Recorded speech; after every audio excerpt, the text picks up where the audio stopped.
ಈಗ ಜನಾರ್ದನ್ ರೆಡ್ಡಿ ಅದು ಯಾವ್ದು ಮಾತನ್ನು ನಂಬಬೇಕಾಗ್ತದೆ.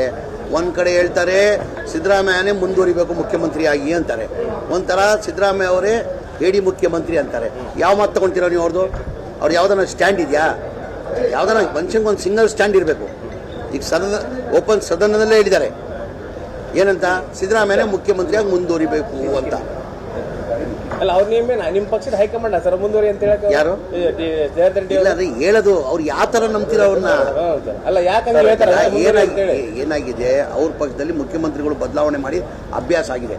ನಾವು ನೋಡಿರೋದು 2008 ಹಿಡ್ಕೊಂಡು 2013 3 ಜನ ಮುಖ್ಯಮಂತ್ರಿಗಳು ಬದಲಾವಣೆ ಆದರು. ತಿರ್ಗಾ 2019 ಹಿಡ್ಕೊಂಡು 4 ವರ್ಷದಲ್ಲಿ 2 ಜನ ಮುಖ್ಯಮಂತ್ರಿ ಬದಲಾವಣೆ. ಆ ಪದ್ಧತಿ ಬಿಜೆಪಿಲಿ ಇರೋದು, ಕಾಂಗ್ರೆಸ್ ಆ ಪದ್ಧತಿ ಇಲ್ಲ. ಸಂತೋಷ್ ಲಾಡ್ ಅವ್ರ ಬಗ್ಗೆ ತುಚ್ಛವಾಗಿ ಮಾತಾಡ್ತಾರೆ. ಅವರು ಹುಚ್ಚ ಅಂತೇಳಿ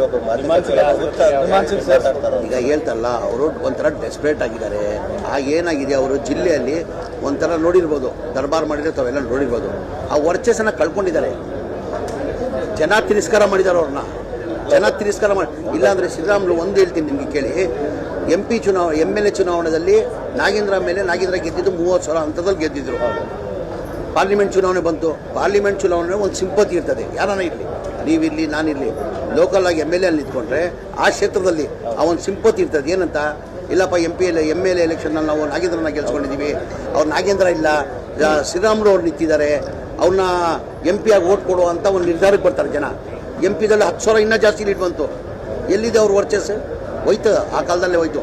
ಒಳ್ಳೆ ಕೆಲಸ ಮಾಡಿದ್ರೆ ಮಾತ್ರ ಜನ ಒಪ್ಪಂದು. ಜನಾರ್ದನ್ ರೆಡ್ಡಿ ಅವರಿಗೆ ಏನು ಹೇಳ್ತಾರೆ ಸರ್, ಒಬ್ಬ ಜವಾಬ್ದಾರಿಯುತ ಮಾಜಿ ಸಚಿವರ ಈ ಜವಾಬ್ದಾರಿ ಬಗ್ಗೆ ಹೇಳೋದಂದ್ರೆ ಇಲ್ಲ, ಅವ್ರಿಗೆ ಜವಾಬ್ದಾರಿ ಅಂತಲೇ ಇಲ್ಲ. ಅವ್ರು ಏನು ಕಾಲ ತಕ್ಕಂಗೆ ಮಾತಾಡ್ತಾರೆ. ಅವರು ಕಾಲ ತಕ್ಕಂಗೆ ಅವ್ರು ಏನು ಮಾಡ್ತಾರೆ, ಒಂದು ಬಿಸ್ನೆಸ್ ಮ್ಯಾನ್, ಅವರು ರಾಜಕಾರಣಿ ಅಲ್ಲ, ಅವರು ಬಿಸ್ನೆಸ್ ಮ್ಯಾನ್. ಅವರು ಕಾಲ ತಕ್ಕಂಗೆ ಹೇಳ್ತಾರೆ. ಶೇರ್ ಮಾರ್ಕೆಟ್ ಹೆಂಗಿರ್ತದೆ ಹಂಗೆ, ಈ ಶೇರ್ ಮಾರ್ಕೆಟ್ ಜಾಸ್ತಿ ಆದರೆ ಅಲ್ಲಿ ಹೋಗೋದು, ಈ ಶೇರ್ ಮಾರ್ಕೆಟ್ ಅದಕ್ಕೆ ಕಟ್ಟೋದು, ಈ ಶೇರ್ ಮಾರ್ಕೆಟ್ ವ್ಯಾಲ್ಯೂ ಜಾಸ್ತಿ ಆದರೆ ಅದಕ್ಕಂತ.